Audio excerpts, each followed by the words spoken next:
You will hear at CPAC, ladies and gentlemen, the Southern Avenger.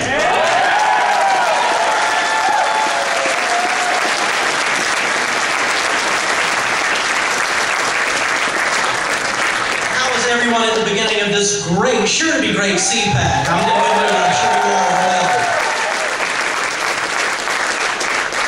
Why are any of us nut jobs, as crazy people in this room, involved in the business of politics? Why would we even get involved?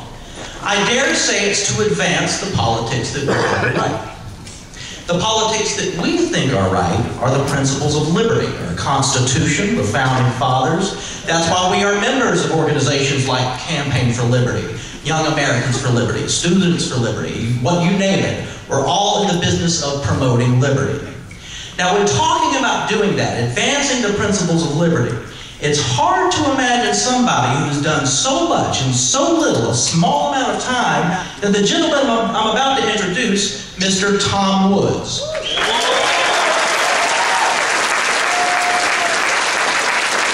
Now, if you would have told me, even, I don't know, 5 or 6 years ago, that there was going to be a guy on the top of the New York Times bestsellers list talking about Austrian economics, abolishing the Department of Education along with pretty much everything else in our federal government.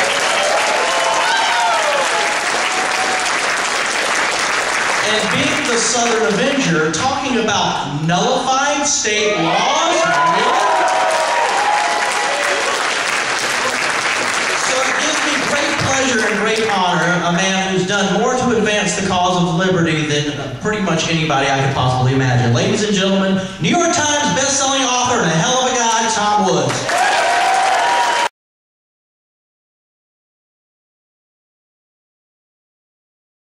But there's so much I want to talk about, because basically what I'm doing, what I've done with this new book that just came out a few days ago, is basically this.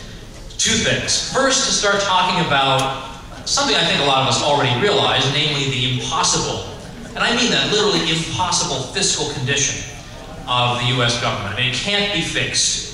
And I'll say a little bit more about that and elaborate on that with some statistics in a little while. But the bottom line is that the federal government has made promises that it can't possibly keep. It is going to have to renege on those promises one way or another.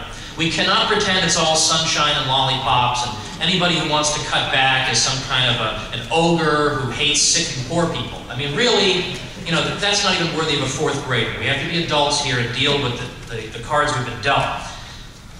But I'm using this impossible fiscal situation as a jumping off point to say, you know, as long as we're facing massive cuts of one type or another that have to come, it's mathematically impossible. The numbers don't add up. Well, I suppose they do add up to default. It's mathematically impossible for us to avoid cuts. Well, let's go back then and reevaluate all these claims that we got about government when we were in the 6th grade, by which government has more or less justified its ongoing growth, and Americans have acquiesced in it. Because I think even the best of us, in our heart of hearts, still can't quite emancipate ourselves from the idea that really government ultimately at root has our best interests at heart. It's wonderful, self-serving, well, there we go, that was a Freudian slip, wasn't it? It's wonderful, selfless public servants, just looking out for the common good, and without them, well, we'd have no art, we'd have no science if it weren't for government science funding. See, I'm going to take on some of the hard cases. We'd all be ignoramuses if it weren't for the Federal Department of Education. We'd probably, our limbs would be blown off by exploding consumer products. We'd all be working for $1 a day in a mine somewhere. I mean, whatever. Right? I mean, every one of us in this room got that in school. Like, we all got that, and I understand, I mean, that is superficially plausible. I'm not saying people who believe this are idiots. I mean, I would be shocked if people believed anything different. This is what you're told 24 hours a day your whole lives.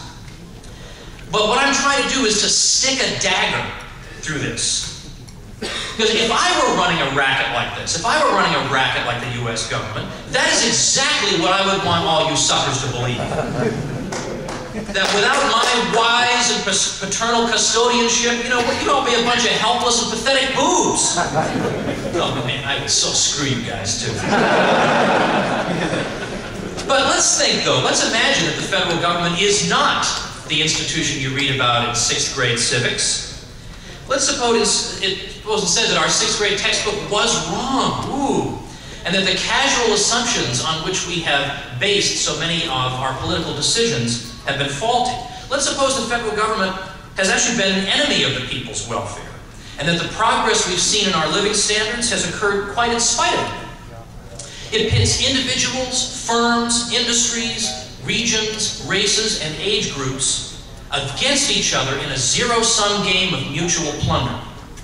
It takes credit for improvements in material conditions that we owe to the private sector, while refusing to accept responsibility for the countless failures and social ills to which its own programs have given rise.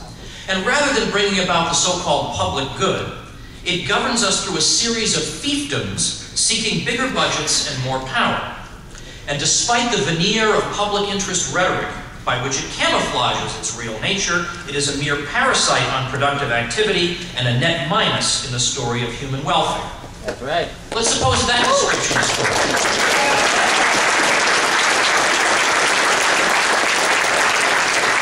Well, then this makes the coming fiscal collapse an opportunity to be embraced, not a calamity to be deplored. So let's talk about that collapse a little bit.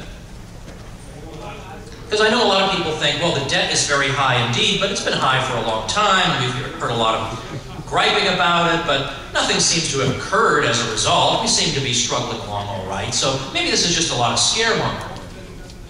Okay, I understand that. But when I say there's a coming fiscal collapse, I'm not engaged in any kind of wild extrapolation or crazy speculation. What I'm describing here is going to occur. And it's going to occur partly because we're seeing the aging of our population. And this can be measured. We know the people who are living longer, and by the way, that's good. We should be happy that we're living longer. But these people who are going to be living longer and longer and longer, including all of us in this room, we've already been born. So therefore, we can trace out our lifespans and make estimates on that basis, that there will be such and such number of people in retirement in this particular year. And so we've got an aging population. This demographic crisis is hitting the whole developed world. China's going to go through it. Japan is already going through it. Western Europe is being hit by it very badly as well. Everybody's facing it, and when Pete Peterson, who focuses on these issues, went to Western Europe and talked to a lot of finance ministers, what did they say? They all admitted it. Yeah, of course we can't maintain the welfare state programs that we've established. Of course, we all know that. We know that, but the idea was that I, the finance minister, will long since have been retired by the time this problem really hits. Now, couldn't we just tax our way out of this, right? We'll just raise taxes.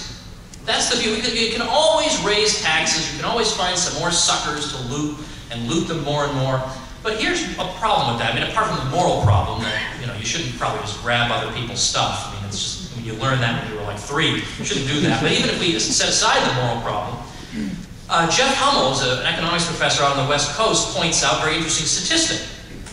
That ever since the Korean War, regardless of what the actual tax rates have been, the federal government has been able to bring in tax receipts only somewhere around 20% of GDP, regardless of the rate.